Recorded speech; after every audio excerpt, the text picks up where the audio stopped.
Salve, salve família, ó, quer gravar o seu podcast, o seu conteúdo? Acesse o link que tá aqui na descrição, a Diz TV tem a solução pra você. Por quê? Porque a Taça Rio... Bom, primeiro eu quero agradecer mais uma vez a vocês aí pelo convite. Pô, prazer falar com vocês também.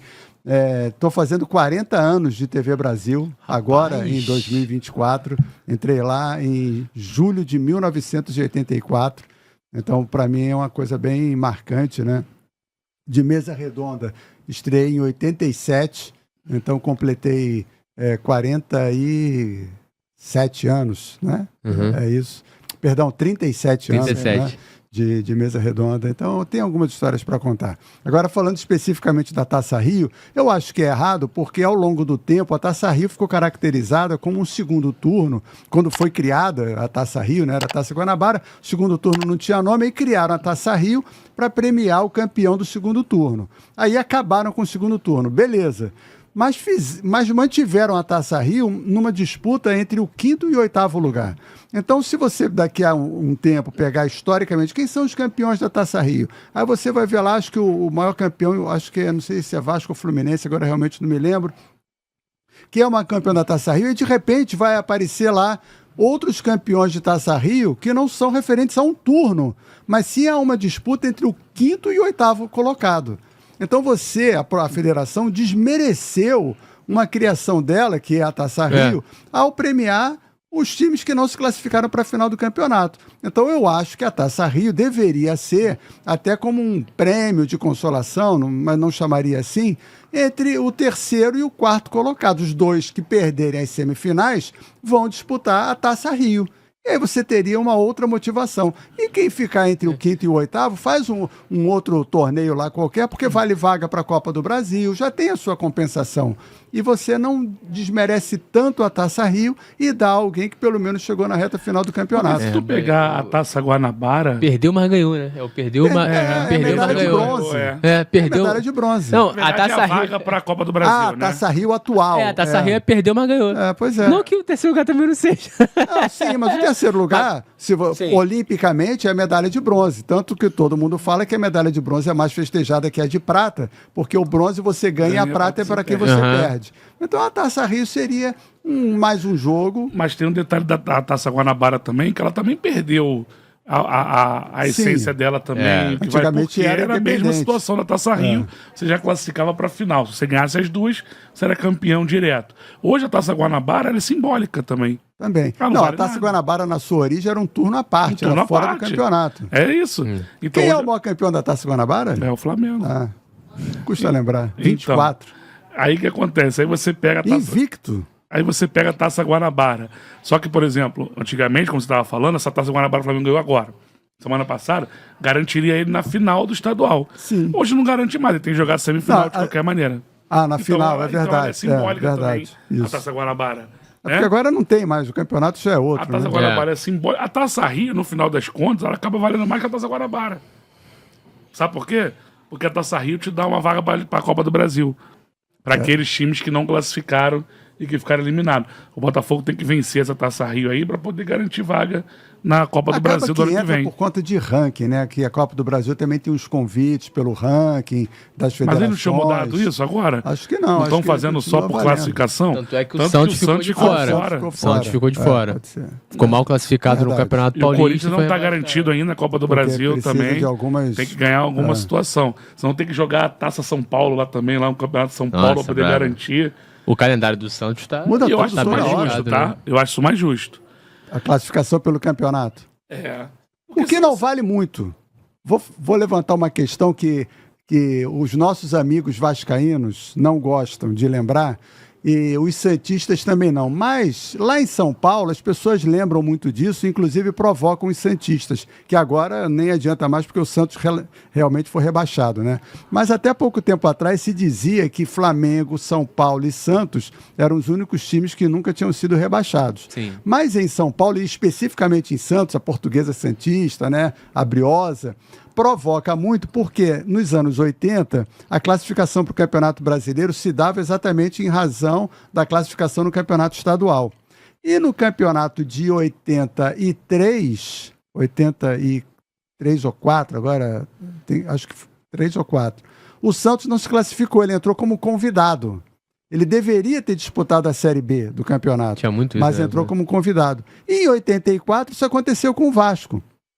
Então eu falo para os meus amigos tricolores, quando o Vasco fala assim, você está devendo uma Série B? Não deixa não, porque o Vasco deve uma Série B de 84 e ele acabou vice-campeão brasileiro, exatamente contra o Fluminense. O Vasco entrou em 84 convidado, porque ele ficou em 9º lugar, eu acho, no campeonato estadual e não teria o direito de jogar a primeira divisão.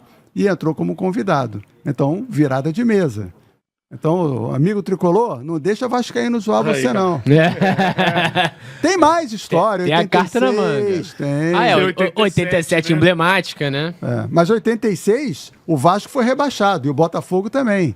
Os dois foram rebaixados em 86. Aí 87 tiveram os Aí, módulos, 87, né? E aí eles ainda têm o desplante de dizer que aquele campeonato não valeu como título brasileiro. Se 87. eles entraram pela janela convidados de 87. Eles deveriam ter jogado o módulo amarelo com o Sport Recife. O que muita gente não verdade, entende né? desse de 87, até que isso é sempre muito polêmico, né? Porque eram 2 módulos, o módulo amarelo é como se fosse a segunda divisão, Sim, né? E aí isso foi mudado no meio do caminho, né? sim. Então, vamos lá. Já que a gente está falando disso, pode falar? Claro, Não, né? fica à vontade. Em 86, a fórmula de disputa do campeonato, em determinada fase, ficariam só 24 que iriam para a primeira divisão do ano seguinte. E o Vasco ficou de fora, e entrou uma história de doping de um jogador, e se esse doping se prevalecesse, teria que mudar a pontuação da tabela, enfim. Fizeram um ajuste e mantiveram 32. Aí o Vasco voltou. Então, nessa primeira seleção dos 24, o Vasco ficou fora.